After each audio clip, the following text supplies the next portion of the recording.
It's the amazing Rico Brogna podcast with your host, Evan Roberts. Rico Brogna! Welcome to a drive home edition of Rico Brogna. As if you were at Citi Field, if you were like me or Pete, sitting in the 300s at Citi Field for a nice night and tidy Met victory, you are thawing yourself out because it was a cold-ass night in Queens, but wasn't it worth it as the New York Mets continue to battle the same demons they've battled all season long, which is their inability to get a big freaking hit, max that with a starting pitching staff that's been great, but doesn't go more than 5 innings, and the Mets overcome both. They overcome both because, A, the pitching has been awesome, so even after only getting 5 from Sexy Kodai, they were able to get 12 outs from the bullpen and hold on and shut out the Miami Marlins. And then B, they don't give you a lot of big hits, but they gave you 2 big hits that produced 2 runs, and the New York Mets, despite 1 for 10 with runners in scoring position, despite Mendy pulling a starting pitcher after just 77 pitches, we have ourselves a 2-0 victory over the Miami Marlins, and it is a 5th consecutive victory. Let that sink in. A wonderful night at Citi Field. I love this. I got to tell you, I know some people think it's crazy to sit outside in 40-degree weather and freeze one's ass off, but I had a wonderful time. And there's a weird part of me, maybe I'm a sick freak, I don't know. There's a weird part of me that enjoys the 42-degree night in April with 11,000 of my closest friends. So, then that beautiful summer afternoon in July. I don't know. Maybe I love the fact that there's no lines. Maybe I love the fact that when I've got to pee multiple times, because I am getting old, I'm an old man, the bladder doesn't hold very well.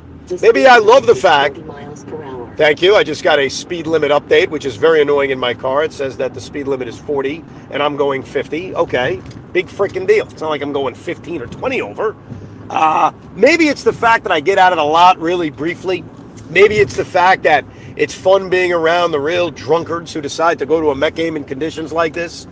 There were a lot of weird screams from the fans around us. Maybe it's all that. I don't know what it is. But I love this. I love that randomly cold April night. Maybe because it makes me think of growing up and my dad taking me to that April night in front of 14,000 people in, let's say, 1996. And the Mets suck. But hey, Bob Murphy's saying on the radio, the crowd raises as one. There may only be 12,000 fans in the stands, but boy, it sounds like a sellout. And that's what this game was. It was not a big crowd.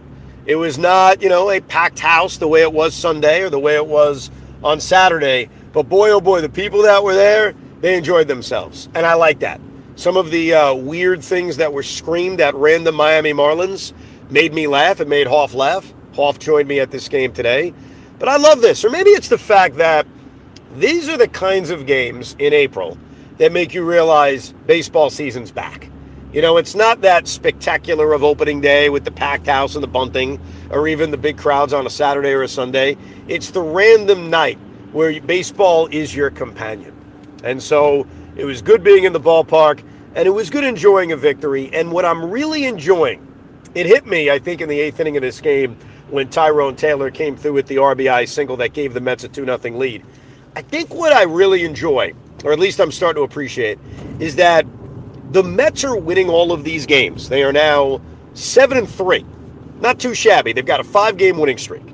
They're winning all of these games despite so many things not being great, despite so many things not being perfect. And I think I like that. I think that's the sign of a good team, that despite the fact that they continue to lack the big hit, they're finding ways. I also thought there were a lot of good positive signs in this game. Let's start with Juan Soto. I said this to Hoff after Soto made out, I think it was in the 1st inning. I said, do you think the crowd's going to turn soon? And Hoff had a great answer. He said, as long as we're winning games, I don't think people are really going to care, and he's right. As long as the Mets are winning games, you're going to ignore if Juan Soto is struggling or Juan Soto isn't living up to the hype of a $755 million contract. We'll be okay with that. But Juan Soto delivered a huge hit. And what I loved about that hit was it was a vintage Juan Soto hit. For all those years we watched him torture us in Washington with the Nationals, how many times did we see him kind of split the alleyway in left center field? And I thought this one actually had a chance to go out. It appeared like Juan did too, as he took his time rounding the bases. But we saw that vintage Juan Soto ripped line drive that found the alleyway in left center field that gave them a 1-0 lead. We saw the Met defense, I thought, for the most part, play really well, turning double plays behind Kodai Senga. And we saw, like, the Mets continue to pitch effectively in terms of not allowing any runs, but they didn't dominate this game. Like, Kodai Senga was shaky. Let's be honest, he didn't get as many swing and misses as we're used to. He only struck out, I think it was 3 in the game. And let's face it, he was kind of lucky. Got a couple of ground ball double plays, had the caught stealing that really wasn't, when I think it was Xavier Edwards. I'm not, obviously looking at my scorecard as we drive. Right now, I just went over the Whitestone Bridge, so I'm well on my way to Westchester. Feeling damn good. But he gets the cheap out on the caught stealing. He obviously gets a couple of double plays. It was not a dominant performance by Kodai Senga, but it was good enough. And that's what the Mets are doing right now. They are playing just well enough. But I talk about the positive signs. Kodai Senga getting through 5 scoreless innings when the conditions weren't perfect, I think is a great sign on his part. That's number one. Number two, I thought Mark Vientos had a real positive day. He drew 3 walks in this game, including getting robbed of a line drive. It looked like the Mets were going to finally break through with a big hit, and Vientos got robbed in left field on a line drive, a diving play made by the left fielder. Pete Alonso continues to have really good at-bats, even when he makes outside of the double play. He's made really good contact. He's worked deep counts. Francisco Lindor, how about Francisco? Francisco thinks it's June. He was confused by the temperature today because Lindor gets 3 hits, including a bunt base hit, which was nice to see. A beautiful bunt, good decision to start a rally. We mentioned Soto coming through with the RBI double. They got contributions from the bottom of the order. Tyrone Taylor getting the big hit. So you're seeing those kinds of positive signs from the starting lineup. And then you got a bullpen where at this point it doesn't even matter who Carlos Mendoza is calling upon. Everybody's getting outs. Let's all raise our hands, not me because I'm driving. When Danny Young comes into this game with a 1-0 lead in the 6th inning, who in their right mind had any confidence? Who in their right mind thought, yeah, Danny Young's going to keep this game 1-0? I said this to Huff at the game. I think everyone can imagine they were probably saying the same thing as well. We're not winning this game 1-0. Like, there's no way, needing 12 outs from the bullpen and a bullpen that is not going to feature Edwin Diaz. It is not going to feature A.J. Minter. It's not going to feature Max Kranick. It's probably not going to feature Reed Garrett. So you're looking, you kind of knew going in. It's Buto, it's Young, and it's Stanek. They're getting 12 outs and holding up a 1-0 lead. But Danny Young gives you a scoreless inning. Shockingly enough, there was not a person in Citi Field breathing who thought Danny Young was going to get through a scoreless inning, and he does. And he does. Jose Buto, as he's now being referred to, gets through 2 scoreless innings, barely breaks a sweat, gets that really nifty pickoff. Ryan Stanek with a nice, easy 1-2-3 inning. Another unbelievable effort by this Met bullpen. Another unbelievable effort by the Met pitching in general. 27 outs. I know they're the Marlins. I get it. They suck. We joked a couple days ago, Hoff, we're not sure when the Marlins are going to realize that they suck. Maybe that happened on a Monday night in Queens. But you still shut out a Major League Baseball team. And you shut out a Major League Baseball team with Kodai Senga not having his elite stuff. And then with Danny Young, Jose Buto, and Ryan Stanek getting 12 outs. So that was a beautiful, beautiful thing. And then, because Carlos Mendoza touches things and it turns from manure to gold, how about the clutch, under-the-radar managing of Mendy to pinch run for Mark Vientos in the 8th inning? If he doesn't pinch run for Mark Vientos in the 8th inning with Jose Siri, the New York Mets do not get an insurance run. Because on that Tyrone Taylor base hit where the Mets finally got a hit with runners in scoring position, something they had not done all night long. They were 0 for 8 going into that sequence. Nobody scores other than very few guys, namely Jose Siri. If Mark Vientos is on second, there's no way he's even being sent, let alone scoring on that play. So Mendy making the heads-up move, realizing, all right, I'll bring Brett Beatty in for an inning of defense, fine. Not exactly sure that's an upgrade over Mark Vientos anyway, but that move was clutch, and it led to the second New York Mets run. How you feeling, Hoff? I'm finally warmed up, dude. I'm sitting in traffic. I'm still in the parking lot at City Field, but I'm slowly moving. Can we give Mark Vientos a little credit today? I know that he didn't get a hit again, but like his at-bats were so much better than they've been, man. Like walking a bunch of times. Yes. He had the line drive that the left fielder had to make a great diving catch for to rob him of the hit. Like Vientos, I think, is going to come out of this very, very soon. Still slump. I think he's already out of it. To your point, like I think over the last couple of games, he's had some pretty good at-bats. He gets on base 3 times today with the 3 walks, the line out. I think Mark Vientos is already showing a pulse on getting out of it. And here's the beautiful thing about April. And Francisco Lindor showed this with the 3 base hits in this game. You get 3 hits in a game, you're going to raise that batting average. All of a sudden, your 0.67 is going to look a little bit more reasonable. So I think Vientos is close. I definitely feel good about him. The Mets as a whole, their offense is close. This would be more frustrating to say if they weren't winning games, but obviously they are with a 5-game winning streak. If you continue to put guys on base as consistently as they've been doing, those 0 for 8s and 2 for 10s, as they put up with runners in scoring position, that's going to turn.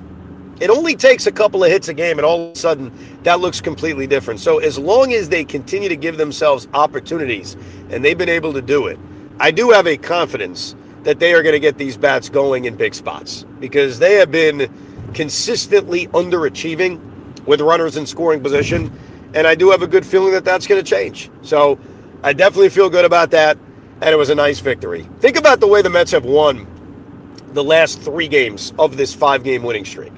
They win 3-2 in a game in which they are shut out into the 8th inning before Winker gets the triple. They beat the Marlins on Sunday by merely scoring 2 runs, holding on to win 2-1, and then they win this game on a Monday night 2-0. So they're not exactly lighting up the scoreboard, and yet they're winning every single night. And you know this offense is going to be good. I don't care how negative of a Met fan you are. You know they're going to score runs. You know Juan Soto is going to get red hot. I don't know if you know Mark Vientos is going to get hot, but as we kind of documented with some of those at-bats today over the last 3 games, he's on the verge of getting hot. Even Hayden Singer has had some quality at-bats. So you got to feel very, very good right now if you're a New York Met fan on every aspect of this team. The starting pitching is awesome, even when they don't go deep into games. The bullpen continues to be amazing, won through basically everybody. Everybody's been great. And we have ourselves a 5-game winning streak. And that's a good feeling. It's also very different than last year. So in the middle of this game, a couple of notes from being at Citi Field. Number one, there were a few Yankee fans that decided to show up on a 40-degree night at Citi Field. And so I'm not sure if it came through on the TV, but there was a very boisterous Yankee suck chant. What I was pleased to see, though, in our section in the 300s is I heard a lot of groans from my fellow Met fans when they heard the Yankee suck chant. They were not happy. Now, once we realized that it was some jackass who caused it, it was understandable, but still annoying. I think a lot of Met fans like myself are realizing the Yankees don't matter. They're irrelevant. They don't mean anything to the New York Mets. We're not in the same division. We're not competing for the same thing as of right now. And so chanting about a team in the American League sucking is stupid. It's always been stupid, but I think enough of my fellow Met fans have realized that. But this one got crazy because whoever was wearing the Yankee jersey got popcorn thrown on their head. All of a sudden, we're looking down the right field corner, and we see just popcorn being thrown, Yankee suck chants going on. It was quite a hoopla. That's number one. Number two, they moved the start time of Tuesday's game. I'm not sure what to think of this. Now, look, everyone has their own individual situation, so if you had tickets to go to Tuesday night's game, and now the game gets moved to 4 o'clock because it's going to be really cold outside, I think there are more than a few people who are going to say, I cannot go to that game. I work. I happen to be one of them, but not that it mattered to me. I wasn't going to go tomorrow. I needed to thaw myself out after Monday night's game and spend some time with the family. But that's the one negative about moving these games around. You really screw the consumer. Now, the Mets are doing the right thing. Apparently, if you have tickets to Tuesday's game that got moved to 4 o'clock, you could trade it in for a future game. So that's nice. It's not like you're stuck holding the bag on it. But since when are we moving games because it's cold? Like, I get moving games because it's going to rain. I understand that. Because why sit around at 8 o'clock at night in a rain delay when you could move the game up by 4 hours and not have a problem? So I'm big on that, but moving the game because it's cold? Like, what are we doing? I hate to sound like an old man, but I'm about to. You know, back in my day, if it was cold, you sat there and you dealt with it. You didn't move the game to 4 o'clock. So we all have our selfish reasons for liking it or disliking it.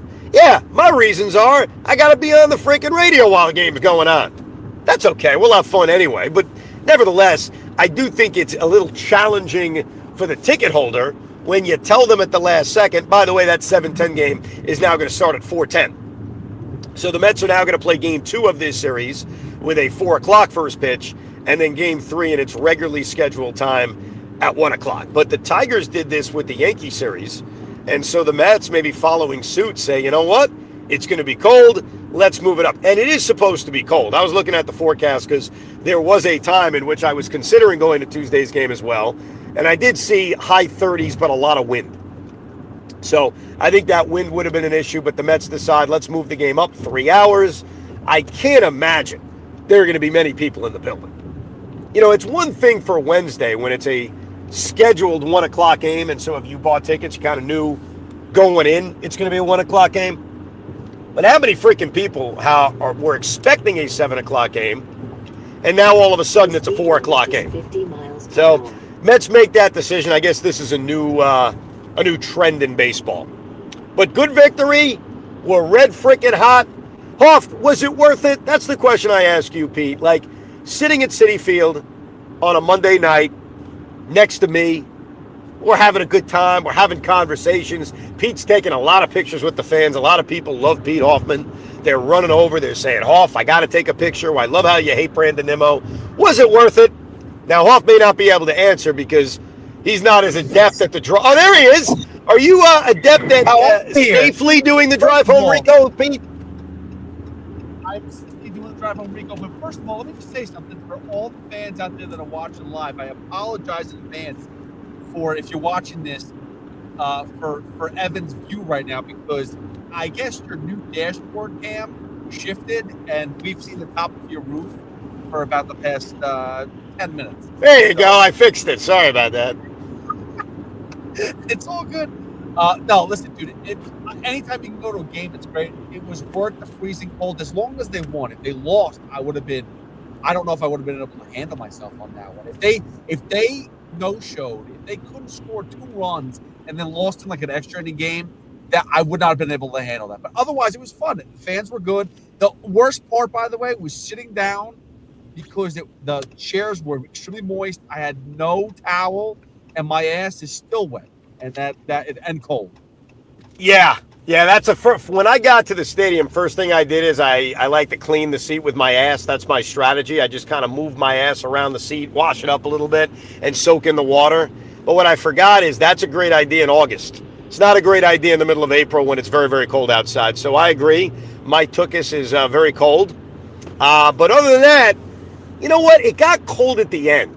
I think by the 7th or 8th inning, I looked over to Pete and I said, all right, it's a little rough right now. So if that game had gone longer, extra innings or whatnot, it'd be a challenge. I think these are the games where the pitch clock really helps because especially with Kodai Senga, who takes his time, if there was no pitch clock, you're looking at a 2-0 game that goes 3 hours and 15 minutes.